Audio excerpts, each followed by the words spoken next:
Hello, universe. Checking in kind of on the 11th hour, as it were, since it is 11:53 on January the 23rd, 2022, according to a calendar that was already in use when I got here, so can't say I've definitely fact-checked all that 2022 stuff, but I'll just say my daily recordings are still intact because I had 7 minutes to get this done. I do count a daily recording as a recording started during said day. I don't care when it finishes. I suppose I wouldn't want to record for 27 hours and skip all the way through a day. That would feel odd, because obviously that would be a recording of the day before, but if I recorded for 27 hours, then recorded all the way through. Yep, as you can see, I've smoked a little weed, and actually tried some edibles, or I bought some edibles this weekend and just finished them off, so we'll see if those have any effect. I did notice a bit more of an energetic, and I wouldn't say euphoric, but or giddy, energetic, I guess, enhancement the first go around when I had a few while watching football with my folks. But frankly, the NFL football games this weekend were completely energetic, so I can't necessarily blame all that on the weed.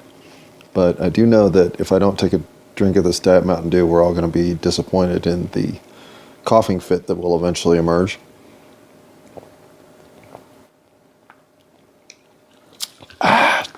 Yummy. That is good stuff. Now that you should start drinking caffeine, for I think that might be the hardest of all the habits to break.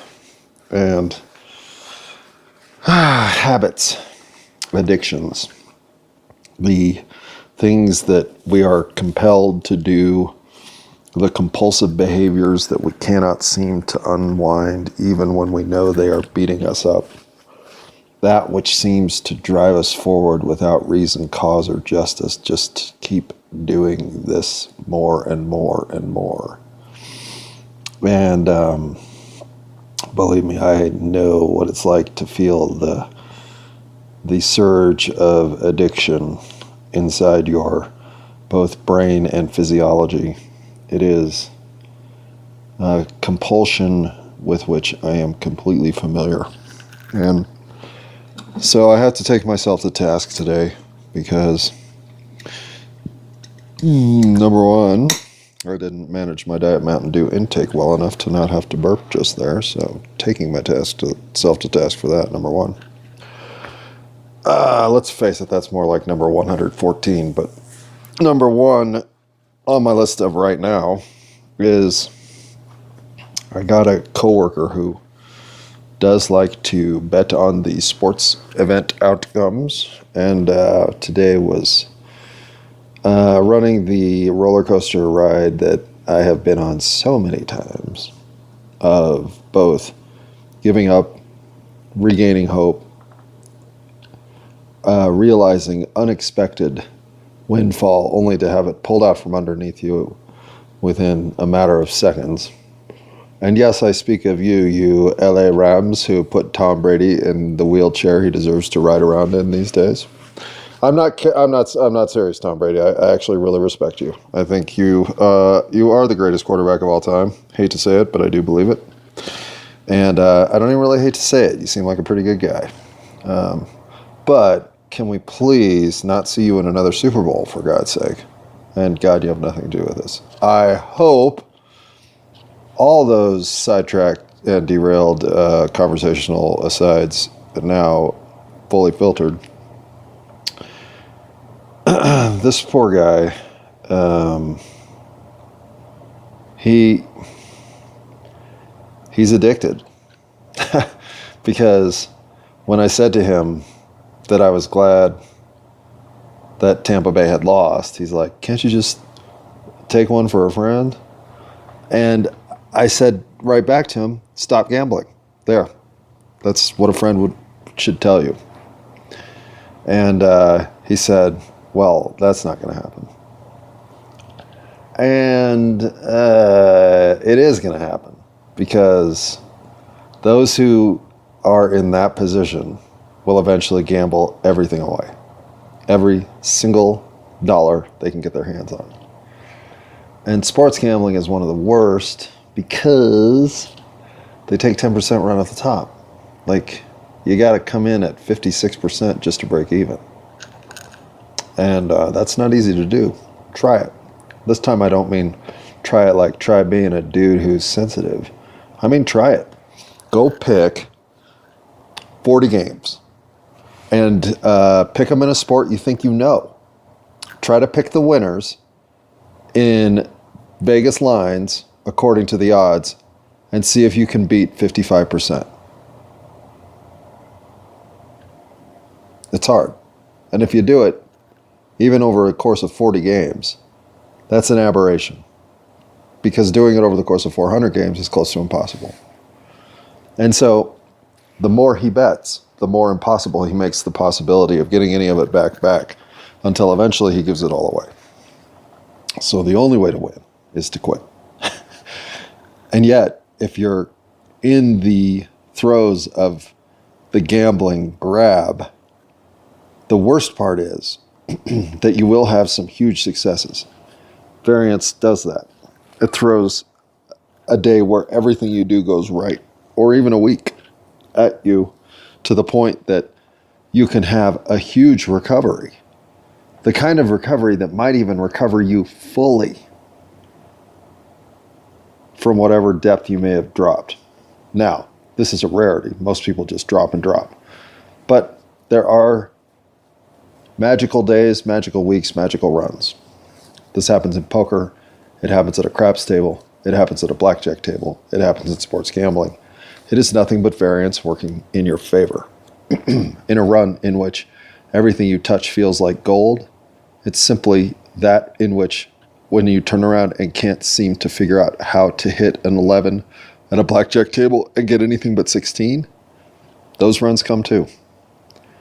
Snake Eyes 6 times in a row, eventually, boy, no more get that Mountain Dew, I promise. 6 times in a row on Snake Eyes will happen. It's just infinitesimally unlikely to happen. And I did look that up. If I remember, it was like 10 to the negative 8th power, 02. So essentially it's 1 in, I think, 200 billion chances for that to happen. If those numbers are right, it could be 20 billion or it could be 2 trillion. I forget how to do factorials when it comes to percentages. Boy, that's going back to high school math. But whatever. It's infinitesimally small. But again, it's going to happen. And all those runs that you think you have finally tuned yourself into the reality of how football works are bullshit. Because football is the ultimate chaotic outcome, as this weekend's games will prove. And there's no way to tell this guy that. And so what did I do? I just acted a little prickly around him, to be honest, which was bullshit on my part. If there's no sentimentality in my heart for those who are suffering the gambling bug, then, I mean, what the fuck is wrong with me? And yet here's what's wrong with me. This guy spent the entire day at work checking his phone. So if he wasn't helping a customer, he was checking his phone. Now, on a slow, crappy day like any other day, who cares, really? And it's not like I can't make up for the 75% performance level of a coworker with just doing 110%, and frankly don't care that I have to do that. It doesn't even really bother me. It keeps the clock moving. However, to check your phone, to check your bets, irks me. And it irks me because I used to do it. So fuck me, right? Like that's where I need to take myself to task. That is what I used to do. And again, here we are, the universe of my own making. All y'all just showing me what it's like to have been around me when I was both at my best and at my worst. It's a fun way to ride out the universe, is in this constant funhouse mirror reflection of all the past me's caricatured in life of interactivity that I get to not feel sympathy toward, or superior toward, or inferior toward, or in any other stepping mechanism toward. I get to feel camaraderie with. I could have been any of these people. I was most of these people at some point in life. I was Charles. I was everybody there. I was everybody there. Still am. And the ways in which certain of the character line up, and it's funny, I actually was saying that we had all the makeup of like a USA or a TBS sitcom with the situational repartee. I almost said repertoire. Anyway, I do have these fantasies where I'm living inside of a sitcom, and frankly, sometimes I think they're very, very real. But when they're not, I do share them with the world in a capacity to hopefully give a giggle. And this sitcom lineup is pretty solid. I can see the overly helpful one, the not giving a shit one, the too stoned to recognize anything at work one, the too distracted looking at his phone for his bets one, the too busy trying to find eBay classic video games to play one, the takes his job too seriously one, the doesn't take his job seriously enough one, the straight one, and the funny one. But with that typical sitcom lineup, the enigmatic one still finds a place in the lineup to recognize all of the ways that the universe now manifests me back at me. And the one thing I guess I haven't had to confront in my version 8675309 is addiction. I'm really uncertain why. I'm sure it's coming. I know it's coming. In what capacity, I can't even imagine. Because addiction for me was always a method of throwing counterweights at imbalance that was being created in a turbulent life.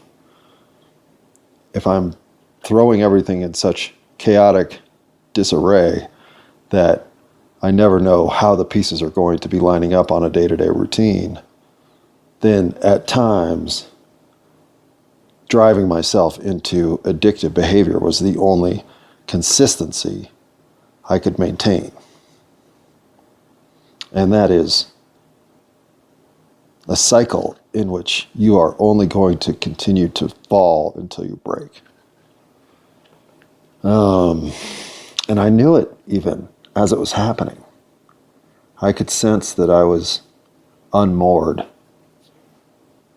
that seams were starting to slip, or that I was finding new capacities in which to dislike myself, failing to take advantage of a new job opportunity, or getting into a car accident, or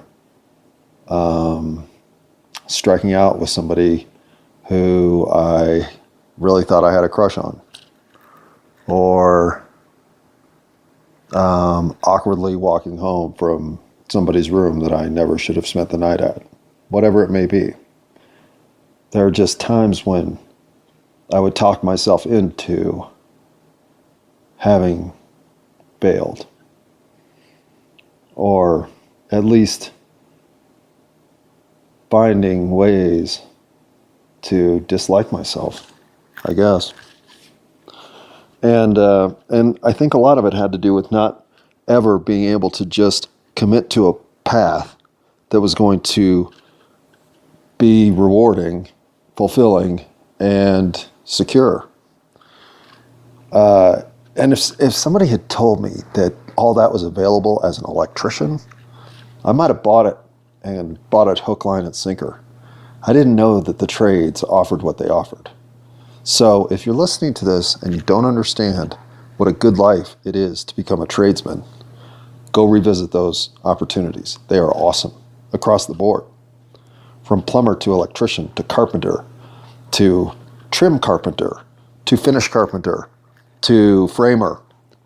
There are so many ways that you can become a professional who does quality work and improves over time in a trade that matters and will always be in demand and pays well and is rewarding and offers you the opportunity to meet a gaggle full of interesting people.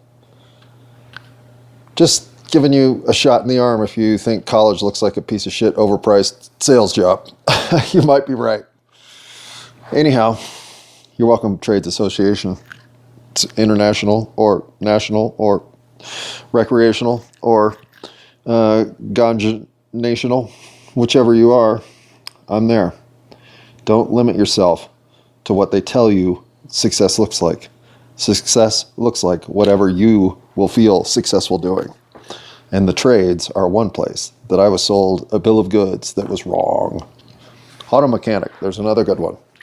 All those are paths in life that are honorable, pay well, and offer a whole lot of return. Do not listen to anybody tell you differently. Figure that out for yourself. You want to be a doctor? Terrific. Same level of return is available as a carpenter. Think about it. And in many ways, so is the same level of financial security. Think about that. Okay. Now, so addiction. I've been addicted to drugs, certainly. Although, I've never had a hard time quitting drugs, but I've always had drugs in my life. So I guess I feel like I'm addicted to drugs. But giving up cocaine was easy. I never even liked cocaine. Meth was the one. Meth's the one I'm glad I don't know how to get. Because, again, the one experience I had with that was superb, to the point that it was too good. So, for once in my life, maybe ceiling realized before I had to break through it and bloody my head on the way through to understand that this is not a ceiling to be breaking through. And again, recreational cannabis is, it's my crutch. I enjoy it. It will be a big part of my life unless I decide for it not to be. But if it is forever, no harm, no foul, and no judgment from you to me, because that's silly. Now, addiction to lying. I don't know. What is a compulsive liar? Is a compulsive liar somebody who lies because they're terrified of revealing who they really are? Somebody who thinks they're smarter than the room, so they think they can get away with telling lies?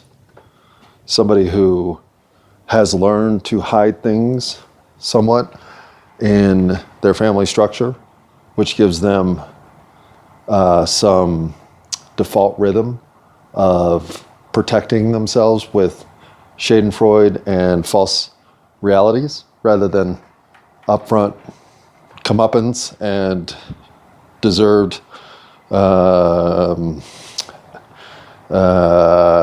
responses.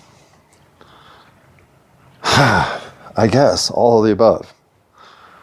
And yet, I don't think compulsive lying is an addiction. But the reason I had given up on myself was because I couldn't, even in therapy, even in situations where I was completely and in need of being truthful, I often failed. Failed not always in large ways, but in significant enough ways to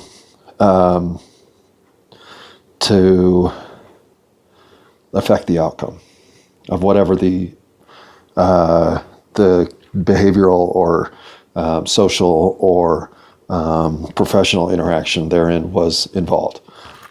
And I'm not trying to speak in doublespeak. I'm really not. What I'm trying to say clearly is that there was a time in my life when I was diagnosed as a compulsive liar, and am 100% convinced that was a correct diagnosis, because I couldn't get through a day without lying about dumb stuff I shouldn't lie about. And so compulsive liar felt like an unfortunate card that I had pulled in the deck, for this was something that I had done most of my life until it stopped. And why did it stop? I have no idea. In fact, it stopped in such an unintended way. In other words, I didn't effectively stop this. In fact, this is why I had quit the world, because I wasn't going to live in a world in which I couldn't be truthful. And everything I had done for 20 years in pursuit of trying to be truthful had failed. So I pulled off. I just got off on the highway, pulled into a rest stop, locked the doors, and said, I'm not going to play anymore. I wasn't going to go through being someone else's disappointment when they discovered I was lying. And so, rather than figure out how to make that stop, I just came to a realization at some point, roughly 3 years ago, that I hadn't lied really about anything for a while. And the way it worked is that I caught myself in successive sequences within a week saying something directly true that I knew I would have lied about in every other instance in my life. And then I did it again. And it made me realize how long it had been since I'd schemed up or coerced the truth or massaged the truth or even just left some truths on the table that were better off unsaid. I just somehow stopped lying. And I still don't know why.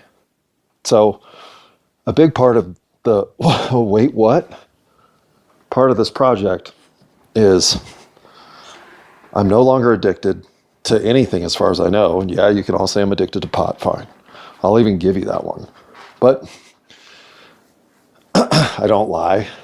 In fact, I don't even find avenues in which I'm sort of not telling the truth. I am so on point with how I'm interacting with the universe. I think the universe is just giving me nothing but easy truths to reveal. So not only am I not lying, I find no impulse to even remotely be sketchy when it comes to anything other than telling you exactly what's going on. And this is how I also say, I don't deserve any of this. I didn't earn this. I did try to go earn this, and I failed. Then I tried to earn it a different way, and I failed again. And then I even tried earning it a third way, and I failed again. And then I gave up. And then out of the blue, all of a sudden, everything I was striving to try to achieve suddenly was just dawned on me. Well, that's basically what happened. And obviously I didn't believe any of it initially. In fact, I did everything I could to figure out how I was deceiving myself in this new paradigm of thinking I was brutally honest and truthful internally in a new way. And then it kept persisting, and then it kept getting more real. And then it started having an effect on the people around me, and then it started having an effect on my life, and then it started having an effect on everything. And then I started thinking, what the hell happened? Well, I don't know. I really don't. Also, at the same time, and this has been true for more than really 3 years, but not for much more than 4 or 5, I've just been happy. Happy. I'm even really happy right now. For no good reason, but I'm extremely peaceful. I'm balanced. And if you saw me, I've got a slight smile on my face because I love my life. I love being alive. I love the next moment. I love the last moment. They all feel great. And I used to hate life enough that I literally was ready to kill myself. So, I don't know about this guy at work. I don't know why he's there. But I didn't give him much help today. If anything, I gave him some resistance. So I owe him better, and I'll make sure he knows it. But if you're gambling your life away in any capacity, especially if you're losing money you know you can't afford to lose, the only thing you can do is stop. And I say this with the ultimate sympathy. I truly am being kind in saying this because I understand. And even if you don't get it this time, when you do, and you eventually do, I'll forgive you for how hard-headed you were as you went down. But why did I flip around into this version of myself? Why wasn't I this version of myself my whole life? I don't know. Maybe I did have to bang my head against the wall until it bled in order to understand how simple I can be in a happy life that makes me happy and the people around me elevate to the same happiness. I mean, that alone gives me purpose in life. You know? Well, that and obviously Diet Mountain Dew.